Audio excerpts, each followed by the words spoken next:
รายการต่อจากนี้ไปขอเชิญท่านผู้ฟังทุกท่านเข้าสู่รายการดีมีคุณค่าน่าติดตามรายการเกษตรเพื่อชีวิตดำเนินรายการโดยกลุ่มรักเกษตรประสานงานโดยนายพิชัยคงพิทักษ์คณะเกษตรมหาวิทยาลัยเชียงใหม่หมายเลขโทรศัพท์053944030ขอเชิญทุกท่านติดตามรับฟังได้ณบัดนี้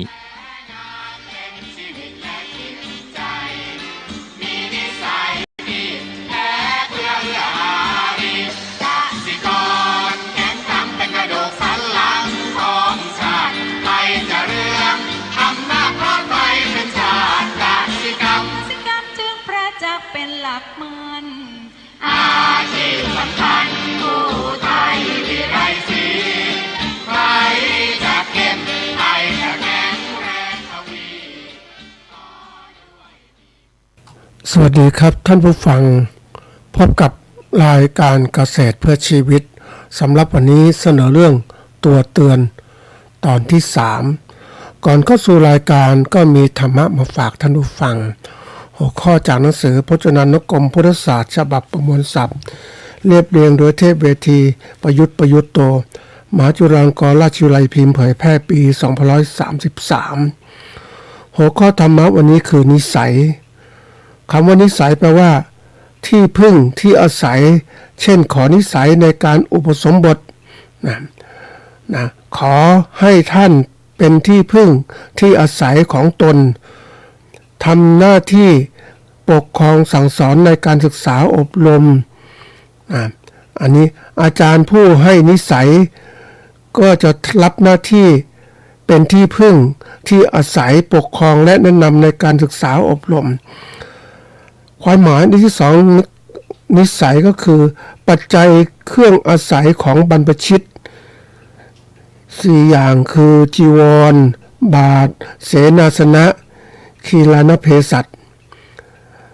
ความหมายที่3ก็คือความประพฤติที่เคยชินเช่นทำจนเป็นนิสัยอันนี้นิสัยมีความหมาย3อย่างนี้นะในที่นี้ที่อยากจะขยายก็คือว่าคำว่านิสัยเนี่ยนะคือความประพฤติที่เคยชินเราประพฤติอะไรมามันเคยชินมันทำบ่อยๆก็เคยชินมันก็กลายเป็นติดเป็นนิสัยนี่การเป็นติดนิสัยเนี่ยถ้าเราไม่มีการฝึกให้มันดีเราก็เอานิสัยที่ไม่เคยฝึกมาเนี่ยเอามาเป็นนิสัยได้เพราะนั้นตามหลักก็คือเราจำเป็นอย่างยิ่งที่ต้องให้ความสำคัญกับนิสัยในการที่คนยุคปัจจุบันที่ยังอยู่เนี่ยก็จะมีคนกลุ่มเก่าก็พวกที่ยังอายุมากๆนี่ก็แน่นอนเขาพฤติกรรมเขาก็มีการพฤติเคยกินเขาก็มีแบบหนึ่งนะเรื่องของการดำเนินชีวิตการใช้ชีวิตอย่างไรนะมาถึงรุ่นใหม่ก็นิสัยแบบหนึ่งประพฤติที่เคยชินแบบนี้เพราะว่าแต่ละคนก็ได้รับการอบรมสั่งสอนมาจากเขาเรียกว่าโรงเรียน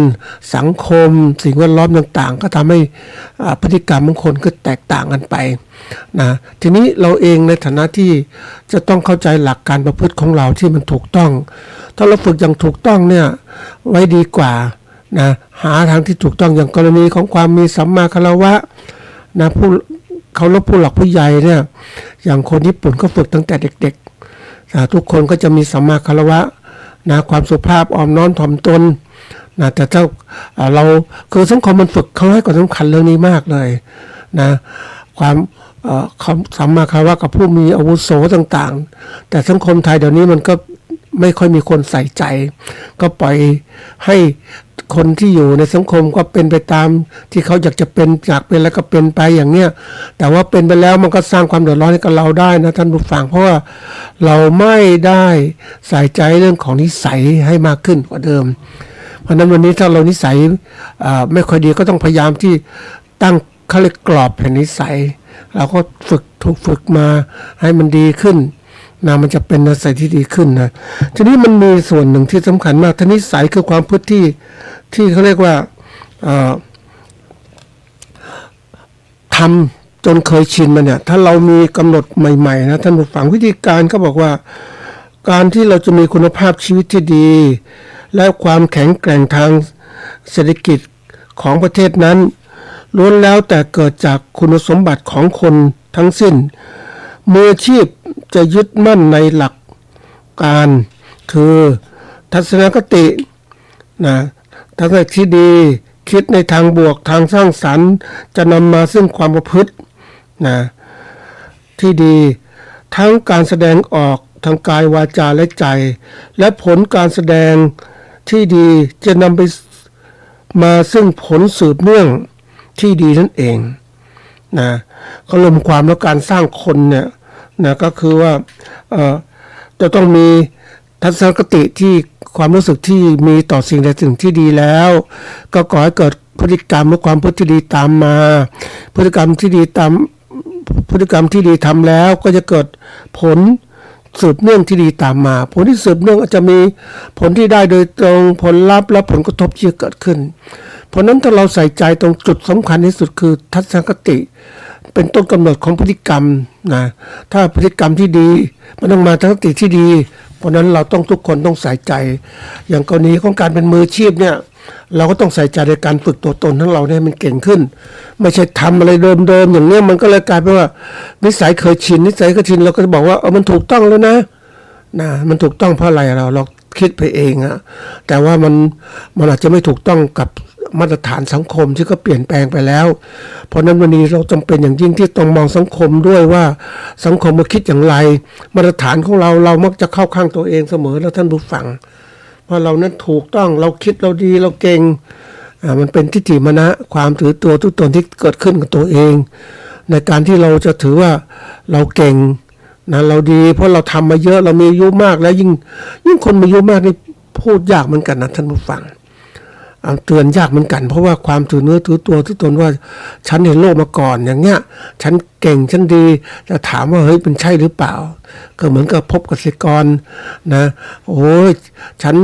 ทำธุรกิจมานี้ฉันเลี้ยงพึ่งมานานตั้ง30 ปีแล้วโอ้เก่งฉันรู้หมดเรื่องนู้นเรื่องนี้เก่งมากเลยแต่สอบถามไปแล้วโอ้โหรู้ของเขาว่ารู้นิดเดียวเองอะแล้วก็มาตีว่าเก่งมากมายเพราะว่าเขาไม่ได้มีการศึกษาไงเขาเรียนรู้มาจากประสบการณ์ของเขาแต่ถ้าคนมีความรู้ทางประสบการณ์ไม่พอการศึกษาที่มากขึ้นก็เห็นโลกที่มากขึ้นก็จะรู้มันเป็นยังไงนี่เพราะนั้นจงอย่าหยุดในการพัฒนาตนเองอย่าหยุดในการเปลี่ยนแปลงนิสัยของตนเองให้ดีขึ้นกว่าเดิมอย่าประพฤติปฏิบัติแบบเดิมๆก็เหมือนเดิมนั่นแหละมันก็เป็นเหมือนเดิมก็เลยกลายเป็นว่าคนเดิมๆก็อยู่ในโลกใหม่มันไปไม่ได้ท่านผู้ฟังมันไม่มีการเปลี่ยนแปลงเพราะวันนี้เราเรียนรู้โลกมากขึ้นนะก็จะต้องเก่งมากขึ้นต้องเอาตัวพัฒนาตนเองนะวันนี้มาพูดถึงตัวเตือนนะท่านผู้ฟังตัวเตือนตัวเตือนมันมีอยู่3ตัวด้วยกันใหญ่ๆนะเขาเรียกตัวเตือนภายนอกตัวเตือนในการระหว่างที่เราบริหารกิจการของเราก็จะมีตัวเตือนตัวเตือนที่3ก็คือตัวเตือนภายในคือเตือนตนเองไอ้ตัวเตือนภายนอกเราก็พูดไปแล้วนะทีนี้ตัวทวนนิดนึงก็คือตัวเตือนคืออะไรนะตัวเตือนนี่ก็คือว่านะตัวที่แจ้งเตือนหรือสัญญาณที่ช่วยให้เตือนนะเกี่ยวกับสิ่งแวดล้อมอันนี้ตัวเตือนนะเกี่ยวกับสิ่งต่างๆที่เกิดขึ้นมันจะมีผลกระทบต่อการดำเนินกิจการของเรานะเราก็ต้องจัดการตัวเตือนที่บอกว่าตัวเตือนนั้นแรกก็คือตัวเตือนภายนอกก็คือว่าเศรษฐกิจสังคมการเมืองสิ่งการปกครองสิ่งแวดล้อมต่างๆมันเตือนหมดแล้วมันมีสัญญาณเตือนอย่างตัวตอนนี้คือเศรษฐกิจจะแย่นะอันนี้บอกตรงๆนะเศรษฐกิจจะแย่คือการซื้อขายแลกเปลี่ยนสินค้ากันแย่ลงแล้วการสินค้าก็ราคาแพงเงินก็ฝืดเงินก็ไม่มีนะอันนี้ก็ต้องรู้ว่าต้องเตรียมทำยังไงนะตัวเตือนที่2ก็คือตัวเตือนในการที่เราเองเป็นผู้ประกอบการธุรกิจเนี่ยมันเป็นความสัมพันธ์ระหว่าง2ตัวก็คือว่าเรื่องของสิ่งแวดล้อมเรื่องของตัวเราซึ่งนำมาสู่การประกอบการธุรกิจก็คือตัวนี้ความหมายคือการแจ้งเตือนหรือสัญญาณที่จะช่วยเตือนให้ผู้ประกอบการ ให้รับรู้ถึงสถานการณ์หรือปัจจัยต่างๆที่มีผลกระทบต่อการดำเนินธุรกิจเช่นสัญญาณเตือนเรื่องการขาดสภาพคล่องของเงินการเปลี่ยนแปลงตลาดในอนาคตการเปลี่ยนแปลงการผลิตในปัจจุบันอนาคตมันจะเกิดขึ้นมันเป็นตัวเตือนนะคุณฟังเพื่อให้เรานั้นมีสามารถแก้ไขปัญหาต่างๆปรับตัวได้ทันเวลาไอ้ตัวเตือนที่3เนี่ยก็คือตัวเตือนเกี่ยวกับตัวของเราเองเตือนตัวตนของเราว่าเรานั้นเป็นยังไงเป็นใครอย่างไรเราจะทำอะไรบ้างคิดงานอย่างไรตัวเตือนนี้ก็ต้องฝึกตัวเองของเราเราจะรู้ว่าเรานั้นเมื่อเรามีจุดมุ่งหมายมีเป้าหมายชีวิตของเราเรามีเป้าหมายชีวิตเราอยากเป็นนู้นเป็นนี่อยากเป็นคนรวยเราต้องมีตัวเตือนของเราว่าทำไงเป็นคนรวยต้องไปเราบกพร่องตรงไหนแข็งตรงจุดไหนมีโอกาสวิกฤตยังไงปรับปรุงตัวเองอย่างไรเราปรับปรุงไม่ได้ต้องพัฒนาตัวตนอย่างไรต้องฝึกตัวเองอย่างไรนี่อันนี้เป็นสิ่งที่เตือนตนนั่นแหละนะทีนี้วันนี้มาเล่าตรงกลางเนี่ยคราวที่แล้วได้เล่าตรงกลางแล้วว่าในการดำเนินธุรกิจของเราเนี่ยเราตัวเตือนเรื่องอะไรเรื่องปัจจัยการผลิตของเราแล้วนะคือเรามีที่ดิน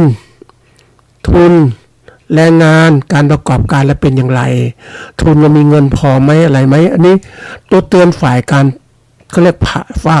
ฝากการผลิตของเราผลิตอะไรต่างๆเนี่ยมันต้องเตือนอย่างนี้เพราะถ้าเราเองไม่มีตัวเตือนเนี่ยเราจะเขาเรียกว่าเราจะมีปัญหาเรื่องการผลิตของเราได้นะอันนี้ตัวเตือนเรื่องการประกอบการเขาเรียกการผลิตตัวเตือนในการผลิตอีกตัวหนึ่งคือการจัดการเรื่องการตลาดนะตลาดของเราเป็นยังไงผลิตภัณฑ์ของเราเป็นยังไงราคาขายผลิตภัณฑ์นะราคาขายเป็นยังไงสถานที่จำหน่ายเป็นยังไงการส่งเสริมการขายและเป็นยังไงเราต้องคิดคือปกติไอ้ตัวภาคการตลาดเนี่ยนะเกษตรของเราเนี่ยไม่ค่อยรู้เรื่องนี้เท่าไหร่เพราะว่ามันก็คิดว่าขายพ่อค้าคนกลางก็จบแล้วแต่ความจริงแล้วเนี่ยขายเขาเนี่ยมันก็เหมือนกับว่าเราเอาตัวรอดไปวันๆหนึ่งเท่านั้นแหละครั้งหนึ่งแต่ระยะยาวเนี่ยเราจะลำบากเพราะว่าพ่อค้ากลางไม่มาซื้อเราอีกแล้วทำอย่างไรอย่างวันนี้ตัวอย่างนะท่านผู้ฟังนะสินค้าเกษตรของเราเนี่ยเราก็ผลิตมานะกระเทียมของเราเต็มไปหมดเลยเนี่ยเราทำเต็มที่เลยพ่อค้าก็มาซื้อจากเราเป็นปกติสมัยก่อนแต่นี้ก็ไม่ใช่แล้วนะพ่อค้าไปซื้อจากจีนก็มาขายเพราะมันถูกกว่ากระเทียมที่ผลิตในประเทศของเราเห็นไหมนี่คือเราไว้ใจตลาดใช่ไหมว่าพ่อค้าจะซื้อจากเราไม่ใช่เดี๋ยวนี้เขาที่ไหนให้ราคาถูกเขาก็ซื้อถึงนั้นแหละเขาไปทำกำไรเหมือนทุเรียนนั่นแหละท่านผู้ฟังทุเรียนของเราดีมากนะคือคนส่วนใหญ่เนี่ยสมัยที่ทุเรียนดังมากผลิตแล้วส่งจีนซื้อเยอะมากโอ้โหบริโภคมากมายทีเดียวแล้วก็คาดหวังว่าจีนก็ทำธุรกิจประเทศไทยเลยเอาพ่อค้ามาจัดการก็เรียกว่าตัดคนกลางออกตัดคนกลางของประเทศไทยออกเขาเอาของเขามาเลยเป็นผู้ซื้อทุเรียนโดยตรงหรือเหมาสวนต่างๆไปแล้วขายประเทศจีนอันนี้แน่นอนนะเราก็หวังเราก็ให้ราคาดีกับพ่อค้ากลางประเทศไทยเพราะว่าพ่อค้าคนกลางจากจีนเนี่ยเขาทำการค้าที่จีนโดยตรงเขาจึงสามารถรู้ราคาขายเท่าไหร่จะทำกำไรเท่าไหร่เพราะฉะนั้นพ่อค้าคนกลางเราเนี่ยมันก็เหมือนกับว่าซื้อจากเราไปก็ไปขายพ่อค้าอื่นต่อไปแต่นี่คนจีนไม่ใช่มาทำทีนี้จีนพี่แกก็เริ่มที่จะทุเรียนไทยราคาสูงไว้ทำไงจะได้กำไรสูงก็ไปซื้อที่ส่งเสริมการผลิตที่อื่นอีกนะเอาไปคือซื้อไปขายจีนก็ตีความมาจากประเทศไทยสมมตินะอาจจะผลิตจากลาวผลิตที่อื่นมาผลิตในเขมรมาก็ตีเวียดนามมาก็ตีเหมือนกับประเทศไทยเพราะเขาเป็นคนซื้อเนี่ยคนซื้อนี่ก็เป็นพ่อค้าคนกลางจะมาซื้อที่ไหนก็ได้ที่มันถูกที่สุดแล้วไปขายก็นั้นเขาก็ทำกำไรวันดีคืนดีเดี๋ยวนี้เขาไม่ก็ซื้อจากเราทำไงดีท่านผู้ฟังเขาซื้อจากเวียดนามซื้อจากประเทศอื่นๆแล้วซื้อจากออสเตรเลียต่างๆแล้วเนี่ยทำยังไงนั้นผู้ปลูกทุเรียนไทยก็เลยลำบากสิเพราะการมองว่าตลาดมันอยู่แค่นี้ที่ไหนได้เขาเปลี่ยนหมดแล้วระบบต่างๆมันเปลี่ยนธุรกิจการค้าต้องไว มันจุดอ่อนของภาคเกษตรของเราเนี่ยในประกอบการธุรกิจเนี่ยเราอ่อนเรื่องการตลาดมากเลยนะเดี๋ยวนี้ตลาดพ่อค้าเขาก็พยายามไปคนที่เก่งๆสินค้าบางตัวเขาทำเป็นe-commerce แล้วนะครับตลาดออนไลน์เขาทำอย่างนี้เพื่อลดปัญหาพ่อค้าคนกลางนึกถึงประเทศญี่ปุ่นแล้วมัน20 กว่าปีแล้วท่านผู้ฟังที่เขาทำธุรกิจคือเจอพ่อค้าคนกลางมาก่อนเราเยอะแยะไปหมดเลย นะทีนี้เขาจะทำธุรกิจของเขารอดอย่างไรโอ้โหได้คุยกับเขานะท่านผู้ฟังว่ามันคือพ่อค้าคนกลางกดราคาตลอดเลยนะเขาทำธุรกิจน้ำผึ้งนะท่านผู้ฟังเขาเลี้ยงคนเลี้ยงผึ้งแล้วเสร็จแล้วเนี่ยเขาก็ขายพ่อค้าคนกลางพ่อค้าคนกลางก็จะซื้อกดราคานู่นราคานี่ตีนู่นตีนี่จนกระทั่งเขาเนี่ยไม่ค่อยมีกำไรอ่ะแต่การได้ความฝ่าทางในธุรกิจเขาจะมั่นคงเขาก็เลยต้องมาทำการค้าเองมันลำบากตรงนี้แหละคือเปลี่ยนจากผู้ผลิตธรรมดาหรือเกษตรกรธรรมดาให้เป็นผู้ประกอบการเมื่อเขาทำตรงนี้มาเป็นผู้ขายเองด้วยเนี่ยเขารู้ช่องทางขายเพราะสินค้าเขาผลิตเองเนี่ยเขาคุมเองทุกอย่างแล้วขายเองเนี่ยเขาก็ได้อะไรได้สินค้าคุณภาพและได้ใจผู้บริโภคเกิดเขาเรียก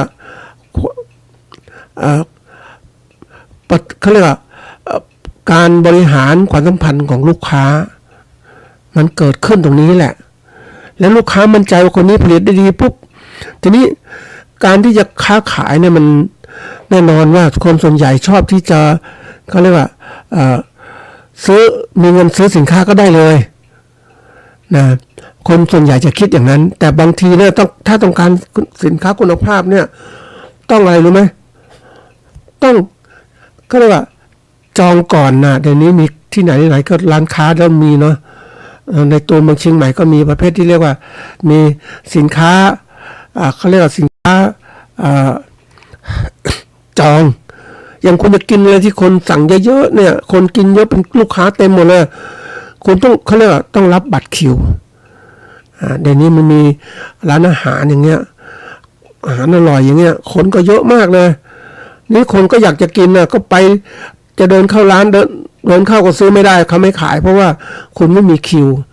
ร้านเขาเต็มลูกค้าเต็มนะทำนองเดียวกันอย่างเนี้ยการที่เราต้องการสินค้าดีๆเนี่ยมันต้องมีคิวทีนี้ปรากฏว่าไอ้วงการพึ่งของญี่ปุ่นคนประมาณ20 ปีแล้วเนี่ยเขาขายสินค้าที่มีคุณภาพตามราคาที่เขากำหนดแล้วผู้ซื้อก็พอใจนี่ผู้ซื้อใจเขาอยากได้สินค้าในที่จะซื้อเนี่ยมันไม่ได้แล้วมันหมดแล้วอ่ะหมดก็คือหมดอ่ะคุณอยากได้ใช่ไหมคุณต้องจองเนี่ยระบบการผลิตสินค้าของเขาเนี่ยกลายว่าใครอยากได้สินค้าจากเขาต้องจองปรากฏว่าเขาเป็นคนเลี้ยงผึ้งแล้วคนการผึ้งเนี่ยเขาสามารถที่จะผลิตเขาไม่มีความกังวลเรื่องการตลาดเขามีความกังวลเรื่องการผลิตเพราะว่าทำยังไงจะผลิตสินค้าที่มีคุณภาพตามที่ลูกค้าต้องการนะเขาก็ต้องผลิตเพราะฉะนั้นเขาไม่มีความกังวลเรื่องการตลาดเลยเพราะตลาดก็เรียกตลาดสั่งจองแล้วก็ถามว่าให้คุณมีสินค้าปีหน้าไหมจะเอาอย่างเนี้ยไม่มีแล้วปีหน้ามีสินค้าปีหน้ามีคนจองหมดแล้วตามคิวที่เขาสั่งทำตามเขานี่แหละนะผลิตตามออเดอร์นะเพชรอย่างนั้นแหละนะผลิตตามคำสั่งซื้อนี่คือตัวอย่างการบริหารธุรกิจต้องเป็นแบบนี้มันได้ประโยชน์ทั้งสองฝ่ายแล้วก็ได้สินค้าคุณภาพเป็นผู้บริโภคต้องการสินค้าคุณภาพผู้ผลิตก็ขายผลิตสินค้าคุณภาพไม่ผ่านพ่อค้ากลางเลยความทันสมัยมีอยู่ตรงนี้ท่านผู้ฟังติดต่อโดยตรงเพราะนั้นการระบบขนส่งของเขาเนี่ยเขาเรียกประเภทที่ว่าสั่งที่ไหนก็ได้หมดเลยลูกค้าอยู่ทางโทรศัพท์โอนเงินมาเขาก็จัดส่งไปให้แต่ว่าต้องรอนะสินค้าได้เมื่อไหร่ก็จะบอกไปอย่างเงี้ยนี่คือมันก็กลายเป็นเกษตรกรเป็นผู้ประกอบการและเป็นผู้ที่มีความสุขกับการผลิตของเขาไม่ต้องวุ่นวายไม่ต้องมีปัญหาเรื่องการตลาดอีกแล้วเพราะว่าเขาทำสินค้าคุณภาพออกมานี่คือปัญหาสำคัญคุณภาพคนเลี้ยงผึ้ง ที่ดีสำคัญมากแล้วคุณภาพคนซื้อก็สำคัญนี่การประกอบการธุรกิจเนี่ยมันจะเป็นเรื่องของว่าการมองไปข้างหน้าจะชัดเจนเลยนี่คนที่เขามองธุรกิจข้างหน้าเนี่ยไม่ธรรมดานะมึงฟังเราจะหวังพึ่งพ่อค้าคนกลางไม่ได้แล้วในนี้เขาโหดร้ายเขาเหมือนกับว่าเชือดได้เชือดเพราะว่าเนื่องจากว่ากำไรมีปีนี้เขาบอกว่าเขาเรียกว่าในวงการพึ่งอุตสาหกรรมพึ่งของประเทศไทยแล้วคุณผลิตสินค้าใช่ไหมคนเลี้ยงพึ่งผลิตน้ำพึ่งมาแล้วจะขายพ่อค้าบอกให้ราคาเท่านี้คุณจะเอาหรือไม่เอาสมมติกิโลนึงเนี่ยปกติมันได้ประมาณกิโลละเกือบ100 บาทราคาส่งนะทีนี้พ่อค้าเขาฉลาดเขารู้สินค้านี้ไม่มีคุณภาพเขากดราคาเลยเป็นน้ำผึ้งเหลวๆท่านผู้ฟังก็ผู้เลี้ยงพึ่งผลิตเหลวมาก็เลยกลายเป็นว่าเขาก็ได้จังหวะแล้วคุณให้ราคาเท่านี้แหละกิโล60 บาทขายหรือไม่ขายก็เรื่องคุณไม่ขายก็ออกไปนะฉันรับซื้อกิโล60 บาทไอ้คนเลี้ยงผึ้งก็เลยจำเป็นต้องขายเพราะอะไรเราผลิตน้ำผึ้งไม่ได้คุณภาพมามันเหลวไอ้พ่อค้ามันมีโรงงานดูดความชื้นนะท่านผู้ฟังเห็นไหมใครเก่งใครอยู่ใครต่อรองที่มีอำนาจในการสั่งนี่คือปัญหาเรื่องวงการผึ้งประเทศไทยซึ่งไม่มีก็เรียกคนเลี้ยงผึ้งไม่มีคุณสมบัติของการเป็นผู้ประกอบการธุรกิจก็เลยกลายเป็นเหยื่อของพ่อค้านั่นเองนี่เวลาเราทำธุรกิจเนี่ยนะทุกเรื่องในวงการนี้จะพูดให้ฟังว่ามันจะมีตัวสำคัญอยู่2ตัวนะในระบบของการประกอบการเนี่ยเขาเรียกว่าตัวแรกคือตัวเตือนอันนี้ระบบตัวเตือนระหว่างธุรกิจสู่ธุรกิจต่อธุรกิจนะหรือธุรกิจต่อลูกค้าคำว่าธุรกิจต่อธุรกิจก็คือพ่อค้านะพ่อค้าที่จะขายกับพ่อค้าจะมีตัวเตือนระบบแจ้งเตือนว่าเรามีลูกมีบัญชียังไงบ้างระบบการติดต่อยังไงการที่มีบริหารทีมขายอย่างไรนะแล้วก็วิเคราะห์คุณภาพสินค้าอย่างไรนะแล้วก็มีปฏิสัมพันธ์การบริหารลูกค้านะการบริหารธุรกิจต่อธุรกิจยังไงจะมีตรงนี้ อันนี้ตัวเตือนแล้วก็ตัวเตือนถัดมาคือตัวเตือนระหว่างธุรกิจถึงลูกค้าก็ลูกค้าคือผู้บริโภคนะธุรกิจกับผู้บริโภคทั่วไปนะก็จะมีระบบแจ้งเตือนเน้นการตลาดการตอบสนองอย่างรวดเร็วการจัดลดราคาสินค้าการส่งข้อความส่วนบุคคลระบบแจ้งเตือนนะว่าสินค้านี้ลดราคาช่วงนี้มานะอย่างมีเรื่องจริงนะท่านผู้ฟังมีคนเขาอันนี้ธุรกิจกับลูกค้าเนาะอันนี้ปรากฏว่ามันก็มีเอาตัวอย่างนะตัวอย่างว่าเราต้องการสินค้าเนี่ยมีคุณภาพลักษณ์นะเราต้องการอย่างนี้นี่ผู้ผลิตไม่ใช่เจ้าของธุรกิจหรือพ่อค้าเนี่ยเขาไม่มีคุณภาพไม่มีสินค้าที่มีคุณภาพระดับนั้นเขาก็บอกให้รอก่อนนะเมื่อสินค้าคุณภาพดีตามที่สั่งมาจะโทรศัพท์หรือจะแจ้งมาบอกอันนี้คือตัวเตือนเราเป็นผู้บริโภคแล้วคอยเมื่อไหร่จะได้สินค้าดีมานะเนี่ยเมื่อสินค้าดีมาปุ๊บเนี่ยเขาก็แจ้งมา อย่างกรณีส้มเนี่ยตัวอย่างนะอันนี้เรื่องจริงเลยนะเขาก็บอกว่ารู้จักกันนะก็เขาเป็นนักธุรกิจเป็นผู้ผลิตด้วยเป็นประกอบการธุรกิจส้มขายส้มนี่เขาก็เราต้องการส้มสัก2 ลังนะส่งถึงที่ได้ไหมอย่างนี้เขาบอกว่าส้มช่วงนี้ไม่ดีส้มมัน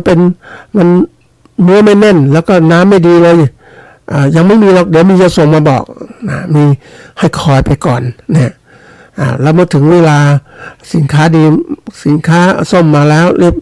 สินค้าส้มคุณภาพดีผลิตเรียบร้อยเขาก็โทรแจ้งเอาไหมช่วงนี้มาแล้วสินค้ามาเนี่ย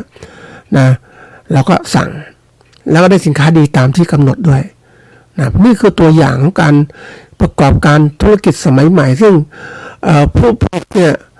ควรจะเปลี่ยนฐานะจากเป็นผู้ผลิตโดยตรงหรือเป็นเกษตรกรเป็นผู้ประกอบการมี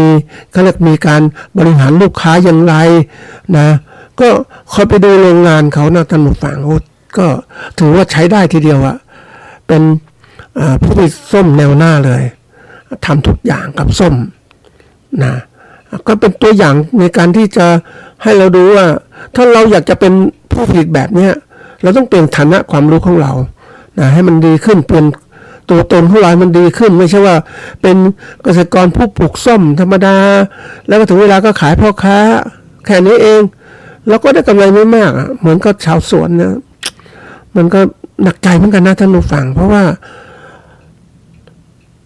ความรู้ความสามารถเขามีเท่านั้นแหละเขาไม่ได้เพิ่มเพราะว่าเขาไม่มีการศึกษาที่มากพอไม่ได้มองตลาดคนที่ทำธุรกิจนานๆนะท่านผู้ฟังทำธุรกิจนานๆเนี่ยมันจะมีตัวรู้ตัวบอกตัวเตือนตัวตนว่าคุณอ่อนคุณแข็งคุณมีความสามารถตรงไหนคุณมีวิสัยทัศน์อย่างไรคุณต้องปรับตัวอย่างไรบ้างมันจะบอกเลยนะถ้าเราเข้าสู่วงการธุรกิจเนี่ยมันจะบอกอย่างนี้หมดเลยไม่ต้องบอกก็คุยกันกับนักธุรกิจทั่วไปก็จะรู้โอ้มันต้องทำอย่างนี้นะต้องทำอย่างนั้นนะจะเหมือนอย่างเดิมมันเป็นเรื่อยเฉยๆไม่ได้อะนี่วงการพ่อค้านักธุรกิจเขาเป็นอย่างนี้นั่นเราต้องเปลี่ยนฐานะตัวตนของเราระบบการแจ้งเตือนมันก็บอกเราให้มันถ้าคุณจะอยู่อย่างนี้คุณจะทำการค้าขายแบบธุรกิจอย่างเนี้ยคุณต้องมีความรู้ที่มากขึ้นอย่างธุรกิจต่อธุรกิจอ่ะมันก็ไประดับหนึ่งนะมันจะเก่งมากแต่ธุรกิจกับลูกค้านี่เริ่มจะระดับรองลงมาตัวเตือนก็จะลงมาแต่ตัวเตือนที่3เนี่ยก็ต่ำมาก็คือว่าตัวเตือนระหว่างผู้บริโภคสู่ผู้บริโภคด้วยกัน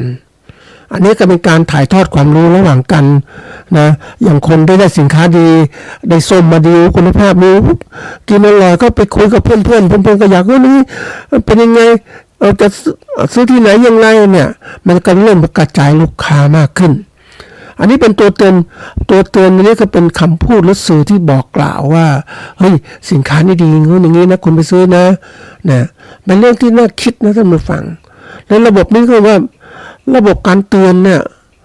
ตัวเตือนเหล่านี้มันต้องไวในการเรียนรู้เรารู้ในฐานะการผลิตเรามีความรู้ทั้งตัวเตือนภายนอกตัวเตือนในระบบธุรกิจของเรามันก็มากระทบตัวเตือนตัวของเราก็คือเราเป็นยังไงบ้างเนี่ยทีนี้ไอ้ตัวเตือนที่บอกว่าตัวเตือนธุรกิจสู่ธุรกิจธุรกิจต่อธุรกิจธุรกิจต่อผู้บริโภคแล้วก็ตัวเตือนระหว่างผู้บริโภคถึงผู้บริโภคด้วยกันอันนี้เป็นเรื่องสำคัญที่เราต้องคิดหนักเพราะว่าอย่างที่เราผลิตสินค้าเกษตรหลายๆตัวของเรานะเราก็คิดว่าเราผลิตไปแล้วชุดนี้ไม่ดีเราก็ไม่เอาขายเลยคิดอย่างนั้นนะมันก็จะกลายเป็นว่าถึงพ่อค้านักธุรกิจซื้อไปก็ไปขายผู้บริโภคหรือขายธุรกิจต่างๆนี่สินค้าไม่ดีมันก็ออกมาท่านผู้ฟังมันเห็นว่ามันไม่ดียังไงใช่ไหมแล้วเขาเรียกว่าการบอกต่อตัวเหล่านี้มันบอกต่อเลยมันก็ย้อนกลับมาถึงเขาเรียกว่าถึงตัวเราได้โดยตรงถ้าเราเป็นนักธุรกิจแล้วเราเป็นผู้ติดตามข้อมูลข่าวสารทุกอย่างมันมีผลย้อนกลับนะท่านผู้ฟังการทำอะไรแล้วแต่นะมันเหมือนกับว่ามันในทฤษฎีระบบเขาบอกว่าปัจจัยนำเข้าสู่กระบวนการเปลี่ยนแปลงจากกระบวนการเปลี่ยนแปลงก็ออกมาเป็นผลลัพธ์นะเป็นผลลัพธ์และผลกระทบที่เกิดขึ้นนะสู่คนเกี่ยวข้องขณะเดียวกันเนี่ยมันก็มีการย้อนกลับของข้อมูลเหล่านี้ย้อนกลับมายังปัจจัยย้อนกลับมาสู่ตัวตั้งต้นอีกก็คือทางด้านปัจจัยนำเข้ามันก็ย้อนกลับมาว่าถ้าปัจจัยนำเข้าไม่ดีผลออกก็ไม่ดีเมื่อเราส่งสินค้าเกษตรไม่ดีนะไปถึงลูกค้ากินไม่ดีก็จะบอกต่อมาถึงย้อนกลับมาว่าให้คุณผลิตสินค้าไม่ดีพ่อค้าก็จะบอกเราเหมือนกันว่าเราผลิตสินค้าไม่ดีผู้บริโภคก็จะบอกพ่อค้าก็มาบอกเราอีก ผลิตไม่ดีหรือดีไม่ดีพวกมาบอกอีกโดยตรงของเราเนี่ยเราต้องคิดหนักนะแล้วระบบแบบนี้ก็เลยมันพัฒนาการไปไกลมากจากระบบการผลิตสินค้าแบบว่าทั่วไประบบเกษตรแบบเดิมเนี่ยเขาไม่มีการควบคุมแบบนี้ระบบแบบใหม่ก็เรียกมีระบบการเกษตรที่ดีเขาเรียกระบบการปฏิบัติการเกษตรที่ดีมาตรฐานอุตสาหกรรมการเกษตรมาตรฐานสินค้าเกษตรมีทุกอย่างเลยท่านผู้ฟังมันคุ้มหมดเลยเพราะนั้นวันนี้ถ้าคุณไม่ปรับตัวนะเลิกได้เลยเลิกจากการผลิตสินค้าเกษตรเพราะคุณผลิตแล้วขายไม่ได้อันที่หนึ่งผลิตแล้วขายไม่ได้กำไรเพราะคุณไม่มีมาตรฐานสินค้าเกษตรเดี๋ยวนี้มันคุมแล้วท่านผู้ฟังในห่วงโซ่ของการผลิตเนี่ยโอ้มันคุมหมดเลยนะสินค้าเกษตรที่ดีนะต้องผ่านกระบวนการผลิตที่ปฏิบัติการที่ดีทางการเกษตรผ่านมาตรฐานการสินค้าปลอดภัยมาตรฐานโรงงานมาตรฐานผลิตภัณฑ์เกษตรที่ออกมาเนี่ยมันจะมีมาตรฐานนะมาตรฐานตัวนี้มันก็ย้อนกลับว่าคุณเป็นยังไงอยู่ดีไม่ดีมีออยต่างหากนี่ทำยังไงสินค้าเกษตรบางตัวยังไม่มีออยบางส่วนต้องมีออยนะอาหารและยาควบคุมอีกแล้วคุณจะทำไงถ้าคุณไม่ปรับนี่เป็นตัวเตือนหมดเลยนะท่านผู้ฟังเราต้องปรับตัวแล้วอยู่โลกโดยโลกเกษตรปัจจุบันมันไม่ได้แล้วเราต้องเปลี่ยนแปลงทั้งหมดเลยอันนี้เป็นตัวเตือนระหว่างก็เรียกในกระบวนการผลิตและการตลาดการบริหารธุรกิจของเรานั่นแหละนะทีนี้มาตัวเตือนบางอย่างเนี่ยมันก็มีไวมากขึ้นก็คือตัวเตือนประเภทที่เรียกว่าเป็นตัวเตือนของเขาเรียกว่าเรื่องของสินค้าบางตัวเตือนบางชนิดเท่านั้นนะท่านผู้ฟังที่เราจะต้องรู้นะจะมีตัวเตือนพิเศษอีกนะครับเดี๋ยวนี้ในวงการธุรกิจจะมีตัวเตือนหลายๆอย่างที่เกิดขึ้นเรียกว่าเขาใช้ระบบที่เรียกว่าเป็นมันมากับระบบเขาเรียกสมาร์ทโฟนนั่นแหละการสื่อสารที่ชาญฉลาดนั่นแหละอย่างเดี๋ยวนี้เขาจะมีการบริการ SMS alert นะแจ้งเตือน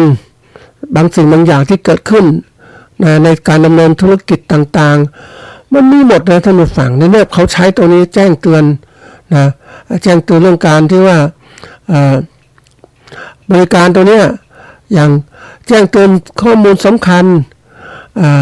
ถึงลูกค้าอย่างทันท่วงทีเป็นสิ่งที่จำเป็นสำหรับธุรกิจยุคดิจิทัลนะคืออย่าง SMS alert เนี่ยก็เป็น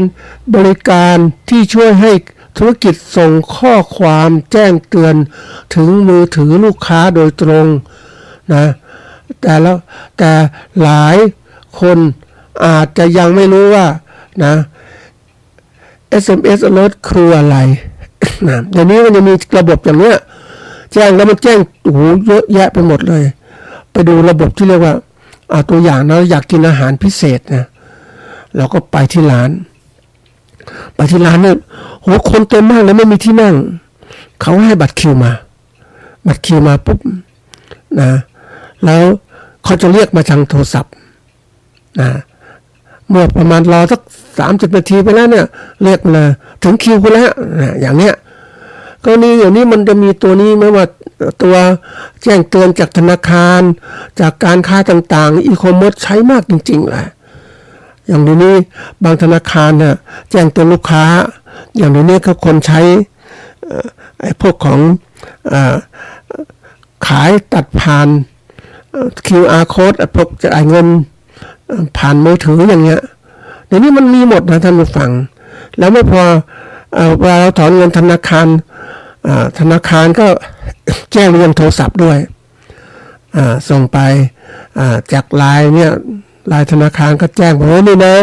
ช่วงเวลานี้คุณถอนเงินนี่มันก็จะบอกหมดเลยเดี๋ยวนี้มันทันสมัยมากของการขนส่งสินค้ารับสินค้าไปแล้วเนี่ยถึงลูกค้าเมื่อไหร่ลูกค้าก็จะแจ้งกลับมาก็ตัวเตือนว่าเนี่ยนี่คือตัวเตือนที่มันมีระบบของการทำงานธุรกิจของเราอันนี้ตัวเตือนธุรกิจขนส่งตัวเตือนธุรกิจโรงแรมบริการตัวเตือนโรงพยาบาลตัวเตือนธุรกิจ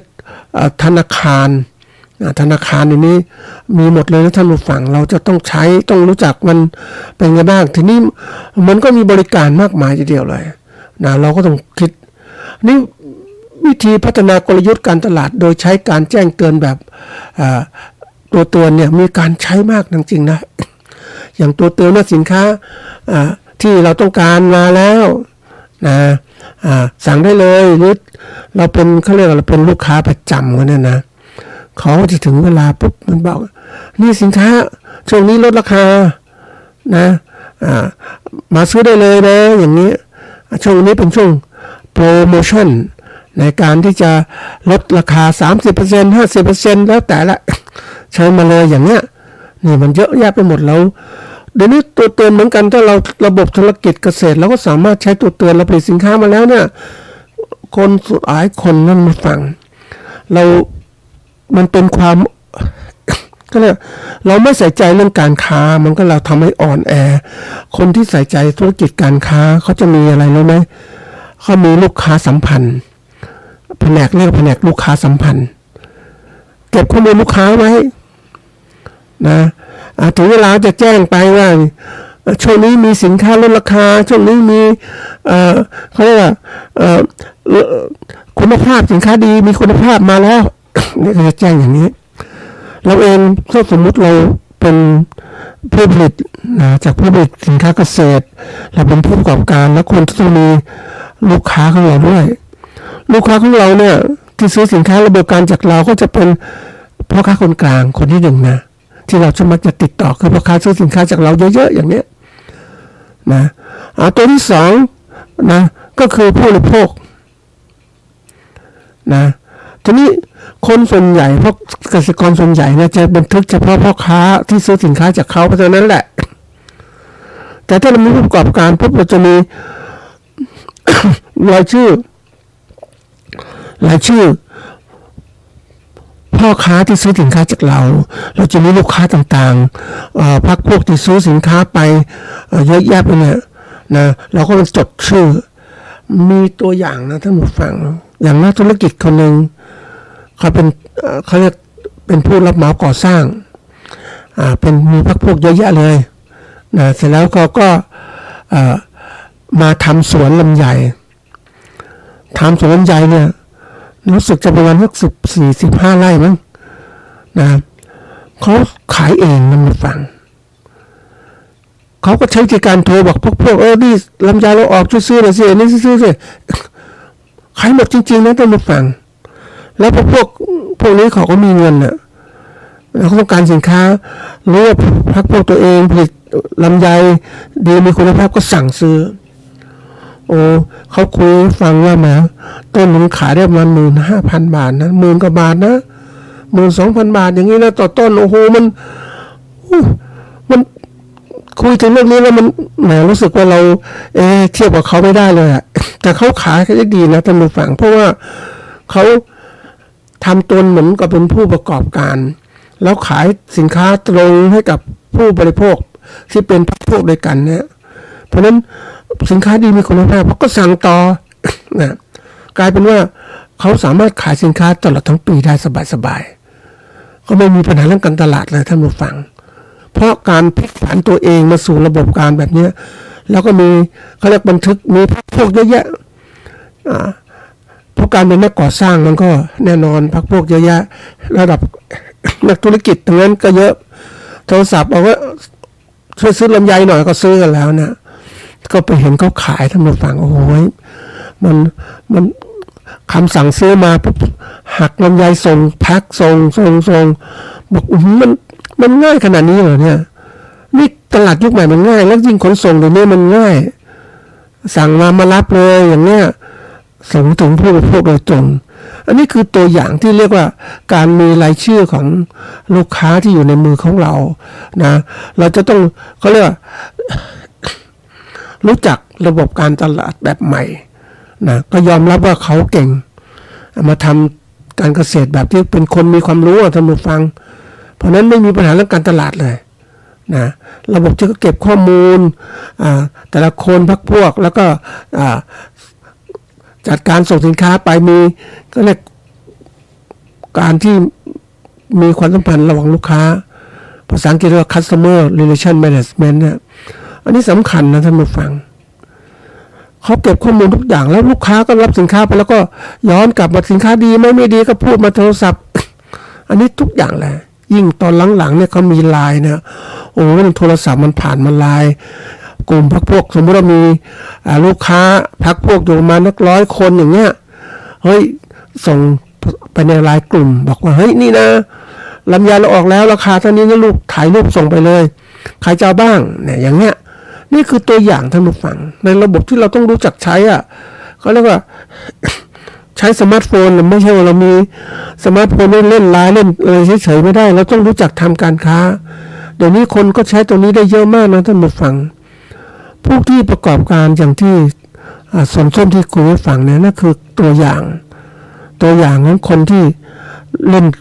สมาร์ทโฟนเป็นแล้วก็มีความรู้ส่งข้อมูลให้พวกกลุ่มต่างๆสัก300 กว่าคนอย่างเงี้ยนะว่าส้มเราออกแล้วคุณภาพแบบนี้สั่งเลยโลเท่านี้เดี๋ยวจัดส่งให้เนี่ยแค่นี้ก็หมดส่วนแล้วท่านผู้ฟังเห็นไหมการแล้วถ้าไม่ดีสินค้าไม่ดีลูกพักพวกก็โทรศัพท์มาเรื่อยมาบอกว่าคุณต้องแก้ไขตรงนี้นะอร่อยอย่างนี้งี้ แล้วไม่อร่อยแก้ไขอย่างนี้งี้เขาก็เบือกบอกมาอันนี้เขาเรียกว่าการบอกต่อแล้วขั้นตอนที่เราเมื่อกี้ก็คือธุรกิจสู่ธุรกิจสู่ผู้บริการแล้วก็ลูกค้าสู่ลูกค้าด้วยกันหรือผู้บริการสู่ผู้บริการเขาจะบอกต่อกันเงี้ยเพราะฉะนั้นถ้าเราทำธุรกิจได้สำเร็จก็ตรงนี้สำคัญมากเลยตัวเตือนเหล่านี้ก็คือว่าบางทีแล้วเนี่ยมันเป็นสิ่งที่ต้องฝึกท่านผู้ฟัง เราอยากจะขยับตัวเองให้เปลี่ยนฐานะตัวเองให้สูงขึ้นก็ต้องเปลี่ยนอย่างเนี้ยเพราะนั้นมันจะมีบอกว่าเราต้องมีอะไรเราต้องมีเป้าหมายความเข้าใจกลุ่มบุคคลเป้าหมายของเราไม่ว่าเป็นพ่อค้าหรือผู้ซื้อสินค้าบริการจากเราแล้วก็มีตลาดช่องทางตลาดที่เหมาะสม เราจะค้าขายออนไลน์ก็ได้ออนไซต์ก็ได้แล้วแต่เราอะ นะช่องทางเหล่านี้เราก็ใช้ที่การสื่อสารที่มีประสิทธิภาพก็คืออย่างโทรศัพท์สมาร์ทโฟนเนี่ยเราก็ตั้งกลุ่มไลน์ขึ้นมานะแล้วก็สร้างความจงรักภักดีกับธุรกิจของเราว่าเราเป็นสินค้าดีพวกนี้เราช่วยกันนะมันมีการใช้อย่างนี้เกิดขึ้นนะท่านผู้ฟังนึกถึงนะเหมือนก่อนเนี่ยมันมีลิ้นจี่ท่านผู้ฟังลิ้นจี่นี่โอ้โหแน่นอนปลูกทางเหนือได้นะ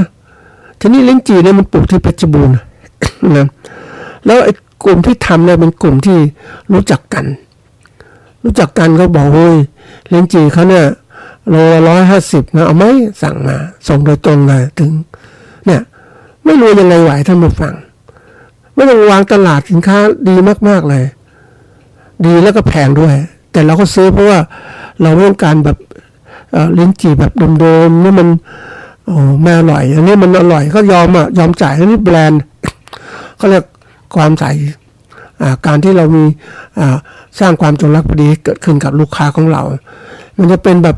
เรียกว่าสร้างความสัมพันธ์ที่ดีต่อกันนานๆมากขึ้นเดี๋ยวนี้ระบบแบบนี้ใช้ในทุกที่ท่านผู้ฟัง นะระบบที่ว่าธุรกิจสู่ลูกผู้บริการเนี่ยอย่างร้านขายของชำการให้บริการที่พักโรงแรมร้านอาหารสถานบริการต่างๆธุรกิจขายออนไลน์บริหารหลายอย่างมากที่ใช้ออนไลน์ต่างๆทั้งหมดอันนี้คือตัวสำคัญเราต้องพัฒนาตนเองของเราว่า ให้มันดีขึ้นอย่างไรนะเราเองเนี่ยถ้าเราอยู่แบบธรรมดาเราไม่ใส่ใจตรงเนี้ยมันเป็นสิ่งสำคัญมากเลยว่าถ้าเราอยากจะอยู่รอดทางวงการธุรกิจนะแล้วการธุรกิจเนี่ยเราต้องมีความรู้เรื่องของตัวเตือนภายนอก ตัวเตือนว่าธุรกิจของเราและตัวเตือนตัวที่3เนี่ยก็คือตัวเตือนที่จะเกี่ยวกับตัวเรานะแล้วการเรียนธุรกิจเนี่ยมันสอนเรามากนะท่านผู้ฟังมันเป็นการรู้จักประยุกต์ใช้อะไรประยุกต์ใช้ข้อมูลเกี่ยวกับด้านตัวเตือนภายนอกแล้วก็ตัวเตือนภายในไอ้ตัวเตือนการประกอบธุรกิจเนี่ยมันอยู่ตรงกลาง ระหว่างสองตัวเนี้ยเราต้องรู้จักการเข้าไปสู่ตรงนี้มันจะเกิดการเรียนรู้เหมือนเราเองนะท่านผู้ฟังถ้าเราอยู่ในถ้ำหรือในพื้นที่จำกัดเราก็จำกัดก็อยู่เท่านี้รู้เท่านี้ แต่ถ้าเราออกไปสู่ภายนอกปุ๊บมันจะเห็นโลกกว้างขึ้นแล้วก็ไปทำธุรกิจกับภายนอกเกิดขึ้นมันก็เลยเป็นบทเรียนที่จะสอนตัวตนของเราว่าเราจะจัดการกับสิ่งต่างๆอย่างไรมันจะเป็นตัวเตือนคือเมื่อเราทำอะไรไปแล้วแต่ท่านผู้ฟังมันมีผลเกิดขึ้นมันมีผลได้ผลลัพธ์ที่ตามมาและผลกระทบที่เกิดขึ้นและผลที่ย้อนกลับมาเกิดขึ้นกับตัวเราถ้าเราทำธุรกิจเนี่ยมันจะฝึกให้เราเก่งมากขึ้นนะท่านผู้ฟังเราถามว่าเฮ้ยถ้าเราอยู่เฉยๆอยู่ข้างนอกเหมือนจะเป็นชาวนานะท่านผู้ฟังมันข้อจำกัดจริงๆเหมือนกันนะอยากจะเรียนรู้โลกกว้างขึ้นก็ไปไม่ได้โลกนั้นเราไม่รู้อยู่ที่ไหนอ่ะมันอยู่กับนามันไปไหนไม่ได้เพราะติดกับพื้นที่นาของเราต้องทำนาอยู่งั้นน่ะไปไหนไม่ได้จริงๆนะไม่มีใครช่วยมีวิทยุก็ได้แต่ฟังละครดูละครวิทยุมันไม่มีโอกาสเลยสื่อสารต่างๆก็ไม่มีนี่คือระบบที่ว่ามันทำให้เราต้องติดกับอยู่กับสิ่งเดิมๆไม่มีโอกาสพัฒนาตัวตนของเราแต่ณวันนี้เนี่ยมันมีโอกาสมากนะท่านผู้ฟังในการทำธุรกิจของเราเนี่ยถ้าเรารู้จักเข้าสู่โลกธุรกิจรู้จักเรียนรู้จากโลกมากว้างขึ้นมากขึ้นเนี่ยคือเราต้องทำอ่ะถ้าเราไม่ทำเนี่ยมันเหมือนกับว่าเราเอาตัวอย่างนะเราเอาข้าวไปขายโรงสีนะอันนี้เริ่มเป็นนักธุรกิจแล้วเด็กๆไปขายโรงสีไอ้โรงสีเนี่ยมันก็มีโรงเดียวในเขตนั้นน่ะเจ้าของโรงสีก็มาดูข้าวคุณมันเป็นอย่างนู้นอย่างนี้แล้วให้เท่านี้ก็แล้วกันนะพูดอย่างไม่พูดอย่างไม่เขาเรียกไม่อะไรอววรเลยเพราะเขาก็รู้ว่าเราไม่สามารถจะเอาข้าวไปส่งที่อื่นได้มันไกลเขาต่อรองกดราคาอย่างเนี้ยนี่คือเราก็คิดอยู่ในใจว่าทำไมเราถึงต้องยอมรับเขาต้องขายกับเขาในราคาที่ถูกเพราะว่าเราไม่มีทางไปเราไม่รู้ได้เรียนรู้โลกที่กว้างขวางขึ้นแต่เราเข้าใจว่าเขาเนี่ยเป็นยังไงเขาก็ต้องการมีครั้งหนึ่งเคยเขาเรียกปลูกมันสำปะหลังเนี่ยก็จะต้องเขาเรียกว่าต้องไปส่งโรงมันน่ะมันสำปะหลังทั้งฟังก็รู้นะมันต้องไปส่งโรงมันถ้าปลูกอยู่กับเราเนี่ยมันก็เน่าเสียไปเก็บก็ไม่ก็ได้เราไม่รู้จะทำอะไรกับมันสำปะหลังแต่ปกติแล้วต้องไปส่งโรงงานนี่ก็จะแปรรูปมันสำปะหลังเป็นมันเส้นเป็นอะไรเพื่อจะให้มันแห้งแล้วก็ทำเป็นอาหารสัตว์นะนี่ก็เอามันไปส่งโรงงานมันก็เล่นแบบนี้เหมือนกันเคยสืบราคามาก่อนว่าอย่างน้อยโลนึงประมาณนัก2.75 บาทแต่เวลาส่งจริงๆมันให้2 บาทอย่างเงี้ยแล้วเราไม่รู้จะไปที่ไหนท่านผู้ฟังนี่คือความคับแคบในความสามารถของเราเองถูกจำกัดด้วยเราไม่มีโอกาสเรียนรู้โลกกว้างขึ้นนั่นเองเพราะวิธีการที่บอกว่าเราต้องเรียนรู้พวกนี้มากขึ้นแล้วขณะเดียวกันเราก็ได้รู้ถ้าเราเรียนรู้โลกกว้างก็เราจะมีเราก็สืบข้อมูลต่างๆว่าเราจะขายสินค้าสายข้าวที่ไหนอย่างไรราคาดีๆทำยังไงมีที่ไหนบ้างเนี่ยทีนี้เราก็จะมีตัวเตือนที่เกิดขึ้นในการทำธุรกิจของเราแล้วว่าเฮ้ยก่อนที่คุณจะทำอะไรคุณต้องไปหาลูกค้าหรือว่าเฮ้ยหาพ่อค้าจะซื้อราคาเท่าไหร่คุณต้องดูราคาความเคลื่อนไหวมันก็จะบอกว่าช่วงเวลานี้ราคานี้เราก็ต้องทำถ้าเราเก็บสินค้าไว้ได้ก็รอตลาดของเราเหมือนชาวนาที่เขามียุ้งฉางเขาก็รอคอยจังหวะถ้าปลูกในช่วงฤดูข้าวเสร็จแล้วเนี่ยพฤษภาทำนาหวานข้าวละธันวาพฤศจิกาก็เริ่มจะเก็บเกี่ยวข้าวแล้วจะขายส่งนะกุมภามีนาก็บอกจะเก็บเกี่ยวข้าวนะขายช่วงนี้ราคาข้าวจะต่ำทีเดียวแต่ถ้าเรามียุ้งฉางก็เก็บไว้ก่อนนะใส่ไว้ไม่ต้องรีบร้อนรอเวลาประมาณสักพฤษภาเมษาพฤษภามิถุนาแถวๆนี้มาขายได้ราคาข้าวก็จะสูงขึ้นมันเหมือนกับ ราคาทองคำท่านผู้ฟังมันต้องคำมันขึ้นทุกวันมันก็มีราคากำหนดวันราคารับซื้อราคาขายเท่านี้กี่บาทต่อนะต่อหนึ่งทองคำ1 บาทอย่างเงี้ยนะนี่คือตัวอย่างเหมือนกันการที่เราจะเรียนรู้อย่างนี้ได้มันต้องเหมือนก็ฝึกสร้างตัวเตือนในการประกอบการธุรกิจของเราว่าเฮ้ยเราจะทำอย่างไรนะการประกอบการธุรกิจของเราจะได้มีกำไรแล้วเราจะคิดอย่างนี้มันก็มีต้องหาตัวเตือนหลายๆตัวเลยนะท่านผู้ฟังเพราะฉะนั้นผมบอกว่าระบบการประกอบการธุรกิจข้างหน้าเนี่ยมันเป็นเรื่องของการที่เราต้องคิดมากและหาข้อมูลที่มากขึ้นวิเคราะห์ข้อมูลมากขึ้นจะเอาเรื่อยๆน้อยๆมันไม่ได้ละนะยิ่งในการประกอบการเป็นเกษตรกรนะอย่างปลูกข้าวอย่างเงี้ยเราจะรู้ว่าสายพันธุ์ข้าวที่ไหนดีนะตลาดที่ไหนขายข้าวนะเขาจะซื้อข้าวราคาดีจากเราเขาเปลือกข้าวสารยังไงมันจะบอกหมดแล้วท่านผู้ฟังเดี๋ยวนี้ข้อมูลธุรกิจมันไว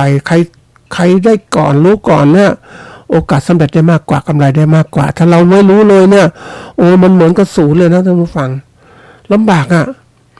โลกธุรกิจมันโหดร้ายอย่างนี้เพราะฉะนั้นในตัวเตือนธุรกิจเนี่ยจะต้องฝึกการหาตัวเตือนให้มากขึ้นเราต้องสร้างตัวเองของเราในการเรียนรู้และเข้าใจโลกธุรกิจซึ่งเราต้องอาศัยข้อมูลทั้งตัวเตือนภายนอกตัวเตือนธุรกิจแล้วก็ตัวเราเตือนของเราซึ่งจะพูดตัวเราในตอนที่ถัดไปว่าจงเตือนตนของตนทำอย่างไรนะวันนี้หมดเวลาลงแล้วครับ